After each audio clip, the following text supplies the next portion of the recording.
New information is coming out about David and Celeste, and this could be a big one. After doing some digging, I came to realize that Celeste not only ran away from home and was technically missing not once, not twice, but 3 times. And a store owner that lives down the street from Celeste's mother feels like he caught Celeste on video camera walking down the street after she ran away and getting into a car. The LA Times had a reporter at the vigil that was being held for Celeste, and one of the people that they got to talk to was a family friend. This family friend told the LA Times that Celeste had came home by herself one time, and another time she came home with police. And the coming home with police is very consistent to what Celeste's former teacher talked about. He said that Celeste ran off with David, and one time she was brought back by police. This is the first time that we are hearing that Celeste not only went missing twice, now she possibly went missing 3 times, and I found evidence to back that up. People in Reddit were finding Celeste's family, and they posted this that was posted by her aunt, that Celeste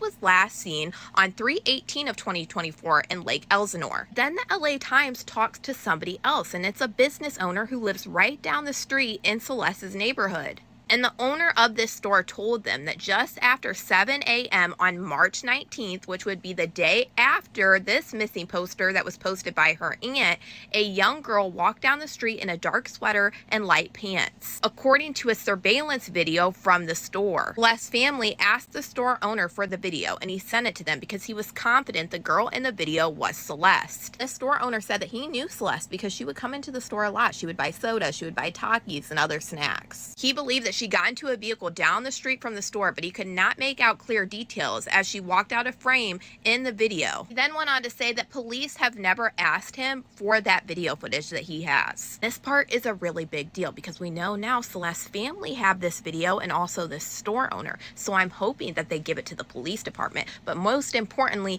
the LAPD. Because what they'll be doing is laying out a time frame, a timeline. If they can figure out, yes, in this exact video, you can see Celeste getting into the same Tesla, at the end of the day, that's going to be a huge deal. Mind you, would tie into this photo of David with one of Celeste's friends, allegedly, that TMZ was able to figure out it was right down the road from where Celeste's mother lived. They said that this happened right before she went missing the very first time, which was on February 14th, Valentine's Day of 2024. And now we have it confirmed from 2 different people, a family friend and a store owner, and her family pages, that she went missing again on 3/18 of 2024. And I don't know if this means anything, but this is 10 days before David's birthday. As of right now, we don't know which one she got brought back by police and which one she decided to come home by herself. And she would go missing for the very last time on April 5th of 2024. Last time that she would go missing and she was gone for that year, the brother told NBCLA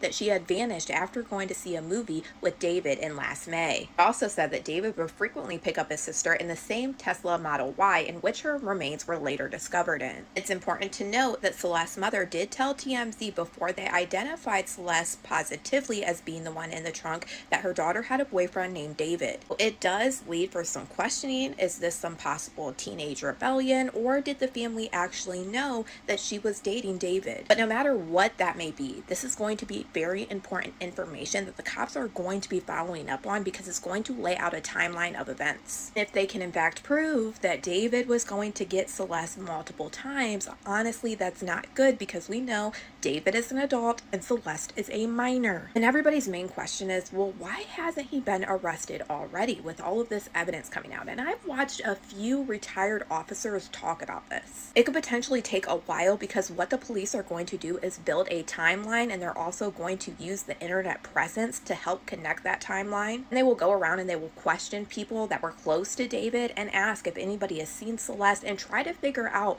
when was the last time that she was seen, or also use the internet. The timeline in this case is going to be one of the biggest parts of all of it, especially why they wait for the autopsy report, which we know when it's deferred, like in Celeste's case, it can take a while. People in that profession are saying it doesn't look good for David. There is a lot of coincidence playing out, timelines coming together, but also you have to remember the raid of his home, and they say that that means that the police, for whatever reason, believe that they had enough evidence to take to a judge to get that search warrant to believe that Celeste was possibly unalived in that home that David was staying in. We don't know what came of that and if that is in fact true, but something they found out made them believe that, and that is what they tried to take to a judge, and and they were able to get a search warrant, which would possibly make him a number one suspect in the police's eyes. To learn that there is possibly video evidence of her leaving one of these times and they think that they got her getting into a car, that is possibly a huge deal. Based on the LA Times article, they said that they did reach out to Lake Eisenhower police, but they are telling them that they need to talk to LAPD and they're not giving out any detailed information. This could be a very big deal for the timeline and to possibly prove that she was in fact leaving with David multiple times. Y'all let me know what you guys think about all this in the comments.